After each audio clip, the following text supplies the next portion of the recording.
Hello guys, আমার নাম চিরাগ চক্রবর্তী। আপনাদের চ্যানেল ব্লগ। তো আপনারা সবাই জানেন খুব ঠান্ডা করকরে শীত পড়ে গেছে। তো আপনাদের তো একটা কবিতা বলছি, তো চলুন শুরু করি। ঠান্ডা এলে সবাই কম্বল নামায়, শীত এলে কেউ কম্বল থেকে বেরোতে চায় না। শীতকালে একটু চোখ লাগলে ঘুমিয়ে পড়ে সবাই। শীতকালে জল খুব ঠান্ডা হয়। শীতকালে খুব খুব দেরিতে সকাল হয়। শীতকালে খুব তাড়াতাড়ি রাতও হয়ে যায়। শীতকালে খালি গায়ে খুব ঠান্ডা লাগে।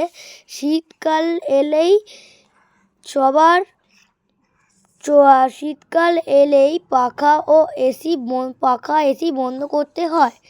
শীতকালে সবার খুব জ্বর সর্দি কাশি হয়। শীতকালে একটু রাত হলেই কুয়াশা পড়ে, সেই কুয়াশা দেখা যায় না। শীতকালে রোদ খুব মিষ্টি হয়। শীতকালে সবাই পিকনিক করে। শীতকালে খুব বৃষ্টি হয়। তো আপনাদের যদি এই গল্পটা ভালো লাগে শীতকালের, তো প্লিজ আপনারা একটা লাইক, সাবস্ক্রাইব, কমেন্ট ও শেয়ার করে দেবেন। Tata, bye bye, good night, রাখলাম।